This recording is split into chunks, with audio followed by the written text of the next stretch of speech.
So hi, welcome to Noise Podcast. I'm Shane, I'm Glory. and we're here with. I'm Gio from Spirit Leaves. And we have Hello. some questions to say about the new EP, To My Detriment. So congrats on that, by the way. How do you feel about the response to it so far? Pretty good. It's been crazy. It's a lot different than I expected it would be, but also it was just nice to see. I'm very proud of it. Very happy that it's finally out. Hell yeah, the fucking Oh, EP yeah. rips so hard. Oh, it Thank fucking you. what a banger for real. Thank you. Hell yeah. Of course. So, is there any meaning behind the EP title or cover art? Well, so it was always about like the introspection of like a journey of learning how to accept and love yourself. Mhm. So the To My Detriment is essentially like a letter to us. It's like I've done Brandon and me and all the parties that we wrote have done this to our detriment, but it's also like kind of accepting that our detriment is also the reason as to why we're accepting each other and accepting ourselves. And then the art, it came from small pieces over the single artwork, and then we made it into this big thing where there's the woman in the veil, like the ghost shape, also Spirit Leaves. It's a very accurate representation of like life and death, which is what Spirit Leaves is all about. Mm. Um, so like that veil is those problems, but also in the Pointe video, she takes it off, and that's kind of where it is. And it's kind of like that. It's very self-explanatory and very like to the bone, where it's like it's just that it's a journey of To My Detriment, where it's like just self-worth and self-love and learning how to love yourself again Gotcha. after everything else. Huh. So the artwork is basically a compilation of the single arts. So what came first? Was it the EP art or was it the single arts building into that EP art, like in the creative process with that? So it was the single arts first. We always had the idea of making the artwork be one final piece, but it really all started with the Killjoy art first. And we have our boy Ty to thank for that. Like Ty worked really well with us. And it really stemmed from that. We really wanted the Killjoy artwork to be the one thing, and then have the second artwork be this like kind of in the same vein, but a different color palette. Mhm. For then the EP would come in with the whole color gamut of the everything, and we would just make it all into one big piece. Makes sense. Gotcha. Of course.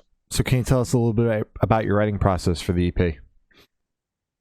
Okay, so the EP started essentially, it was me like hiding from the guys because it was Donnie and me. We both started the band originally. Mhm. And I was like writing songs in secret. So I would just be in my room, writing riffs, writing the parts and writing the songs. Then when I thought they were ready, I'd be like, okay, Donnie, like here's what I've done. Like, do you like this? Do you not? Can we work with this? And then he went, all right, let's go get Xylo on. Let's go get Brandon. And as soon as Brandon came in, that was it. Like Brandon's a producer. So am I to an extent. And we all kind of produce.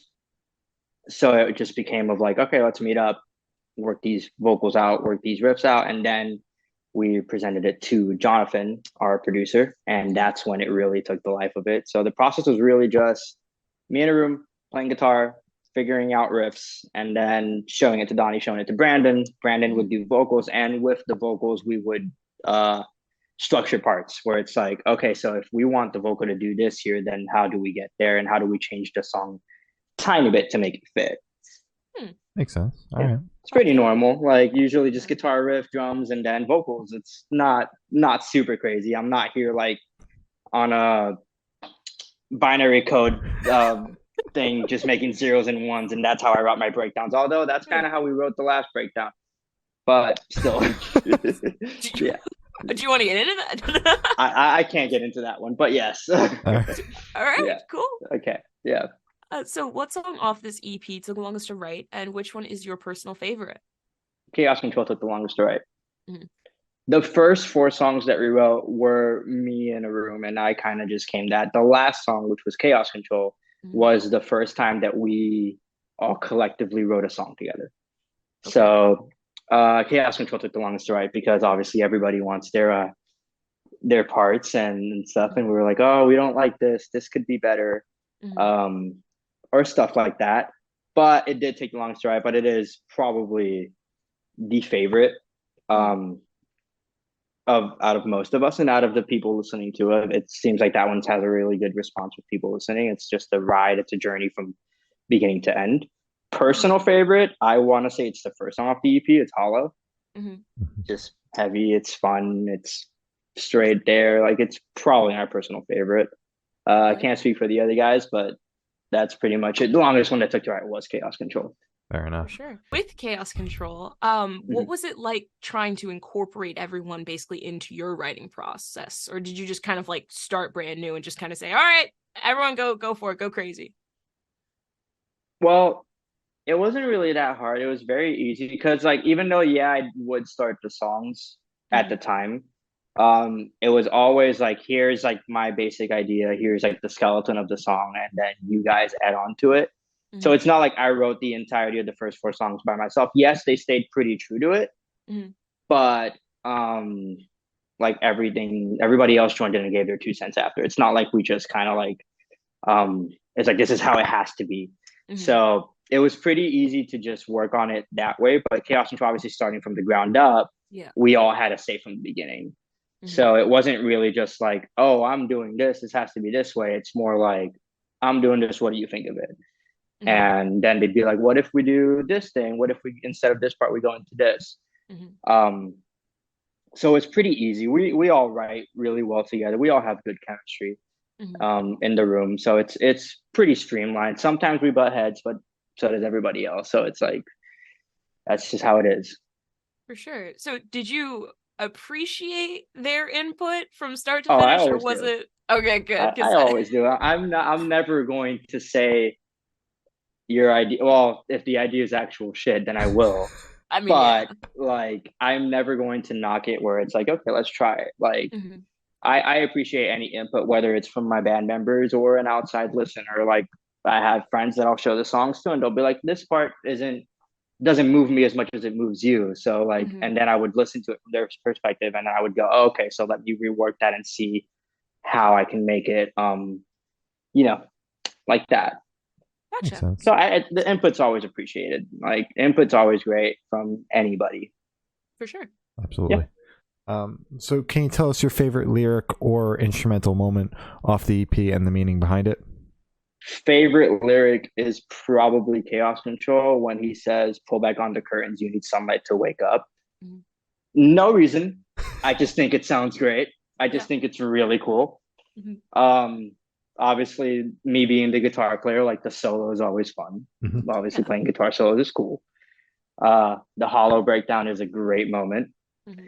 I have a lot of favorite moments in this EP where it's like that's kind of what I write for. I write for moments. Like it's just I like a good moment over like anything. So always keep that in mind when writing. Hmm. Um, so yeah, that's pretty much what it is. Like pull back on the curtains. You need sunlight to wake up. Hmm. And then same song. I can feel your love decay heading for an early grave. Hmm. That's also Like good. that. That is a good ass lyric. Brandon's a Absolutely. great lyricist. I love Yeah. him. Right. Hell yeah. Yeah. Yeah. All right. Yeah. So, would you be able to tell us where your headspace is at while you're creating this EP? Well, it is a very it's a weird one because yes, we're writing about like the hardest points in our lives and not feeling like we're enough and like getting over that and stuff. And while we were writing it, some of us were going through it, but also some of us were from an outside perspective where it's like we already went through it and we're just reflecting on it. Hmm. Uh for Brandon, I know it was he was reflecting on it. Like it wasn't like he was going through it at the moment. He was more talking about what he went through and how he essentially is now getting out of it.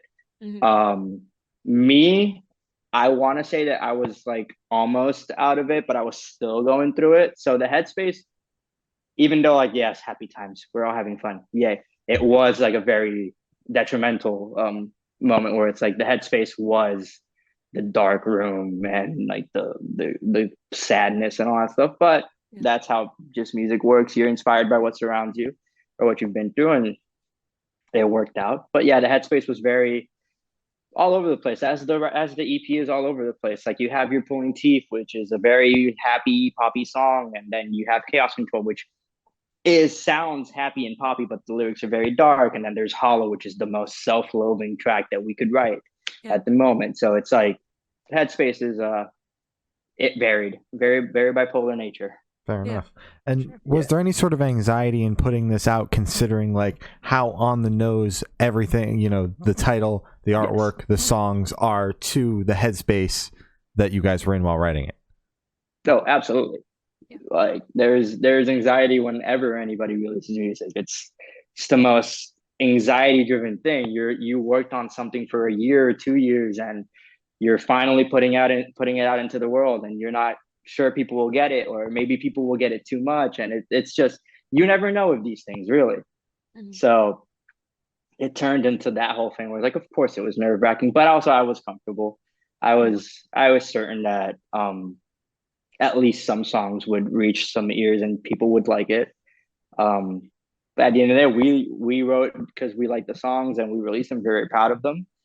And if people hate it, we still did it. If people love it, then that's a plus, essentially. So nerve wracking, but also in a positive way. More excitement than anything, not really anxiety. Gotcha. So how do you recommend your fans to listen to this EP for the first time? Should I do it in the car with friends and dark with headphones on? Is workout EP, party EP? What do you personally recommend? I don't know. I've never thought about it. Mostly, I mean, headphones. Just, I think it's a fairly short EP that you can just drive 20 minutes to the next Walmart and just listen to it. So that's cool. I mean, a drive would be preferred Mhm. because it is it's an EP for you to be by yourself listening to it and like thinking about how far you've gotten in your life and how you've changed and all that stuff. It's more reflecting on that. Mhm. So I do want to say that, yeah, it's one of those where you just drive in your car thinking about what you did, or what you've done. All right. Fuck yeah. But it's still a party EP. Chaos Control bangs. Like, I mean, that's a party song. True. Yeah, for It's, sure. it's crazy, but it's a party song. Yeah. That bass in the beginning, that weekend ass vocal, like, yep, let's go. Yeah. Mhm. Damn right. Damn right. So this one should be super, super quick off the top of your head. I want you to describe this EP for new listeners in 3 words. No more, no less. Different, Okay. vibey, Okay. and to an extent, dark. Oh. Let's go like that. Let's go with those three. Maybe if I have a different answer, I'll say it in part two. But as of right now, it's different, vibey, and dark. All right. Sounds Perfect. good. Let's go with that. So in that same train of thought, is there a certain feeling or emotion you want listeners to have going through the EP? No, I want them to feel whatever they want to feel. We're very like giving you what the songs are about, like on a silver platter, but we also want people to take their own meanings from it. So it's like whatever you want this song to be, that's what that song's about, buddy. Mhm. Like, it's about how you dropped your cookie when you were 7, go off. Yeah. You got dumped, go off. Like, Yeah. you're happy because you got a promotion, go off. Like, it's essentially like, it's whatever you guys want to feel, honestly. Fair enough. Can't argue with that answer. Yeah. No, absolutely not. So are you able to touch on any particularly challenging or standout moments from the creation of this EP, positive or negative? Well, going back to Chaos Control, we went to Nashville to record the EP and finish up the recording for it, because we did self-produce most of it, but also we had Jonathan producing and then mixing and mastering. Mhm. So Chaos Control we finished that song right before we went to Nashville. Mhm. And we thought we had enough time to do that song, to do all 5. But obviously the voice is a factor. Obviously time is short. So we didn't have enough time to finish that one. And we were all bummed and we were all like, whatever, like, but then Brandon flew back, we finished it, like it worked out. But that was one of the hardest moments where it's like, it's never fun coming out of the studio knowing that you didn't finish what you did. Mm-hmm. So it's like, shit, we got one more song to do and we have a day left, and it's like not. So that's one of the things for sure that'll get you. That'll make you feel weird. Yeah. But other than that, we didn't really have like any difficult moments like writing it. I don't think so. It was all pretty good, especially since we are all producers and we have the comfort of just doing stuff at home. And we all live fairly close to each other. So it's like, it's not like it was hard for me to drive 30 minutes out to just do the EP. Like, it was always comfortable. We never had like a moment where it was like, this is really hard to do. But yeah, definitely not finishing Chaos Control in time was probably the thing that I will say. Yeah. How long did you guys have in the studio? For this EP, it was so since we self-produced, we took a lot of the legwork out off of Jonathan, where it's like we recorded all the guitars with Brandon in his room and all that stuff. The only thing we really did with Jonathan was vocals and then mixing in person mixing and mastering. So that was about 3 to 4 days to get it all done. That's why we didn't have enough time. But it was still done. It still sounded great. And then obviously other work was done behind the scenes where it's like, hey, I'm mixing this and it'll take some time. But in the studio per se, it was like 3 to 4 days. Okay. I want to say a week, but I don't really remember. It was a year ago now. Fair enough. That's fair. So for this question, picture this: you're on tour, you're at a gas station for a rest stop. What is your snack of choice? What's the gas station? Wawa. Wawa bowl. The fuck is that?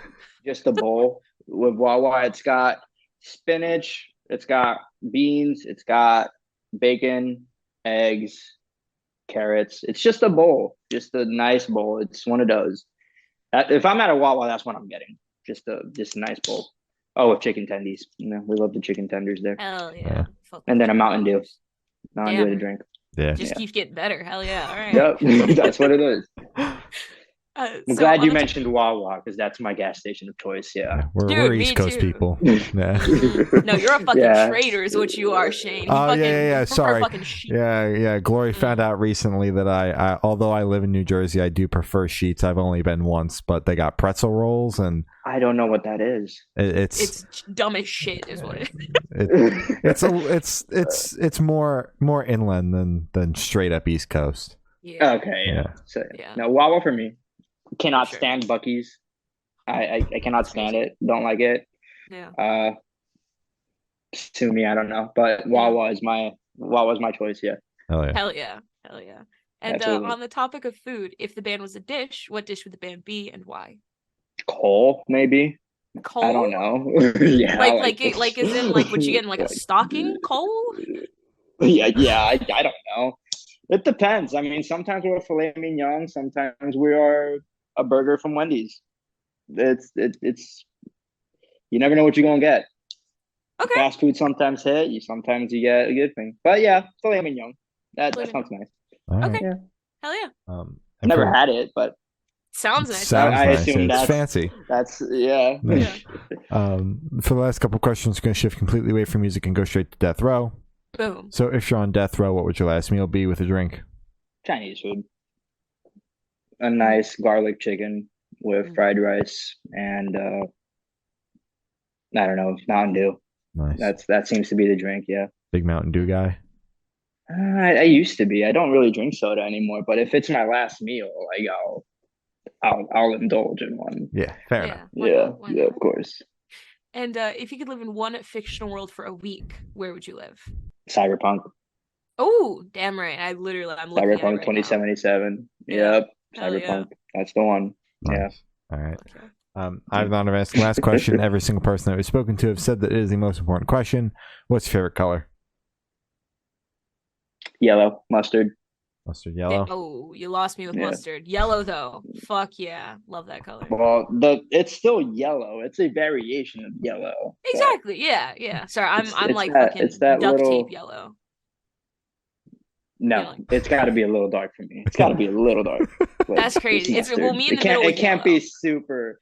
It can't be super bright yellow. I can't do that. But I will do. I will do that. Yeah. All right.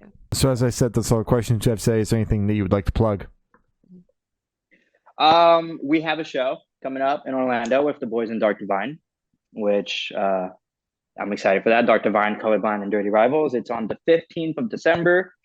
We are planning some other things that I can't disclose yet, but be on the move for that and just stream Detriment. Detriment is a good EP, and I would like to get everybody to hear it because it's an extension of us, and that's what you all want is for it, you want to be heard. So listen to My Detriment. It just came out. Watch the music videos. Listen to every other band on In Vogue. Like the In Vogue bands are awesome. The Thriller bands are awesome. If not for me, Discrepancies, all those guys are awesome. And yeah, just keep on listening to the music. Hope you guys enjoy. Talk to us. We are always very open for conversation. Uh, listen to Detriment, catch the show, and hopefully we'll see everybody else soon. Oh yeah. All right. Well, thank you for sound. It's been Gio from Spirit Leaves, and we have been the Good Noise Podcast.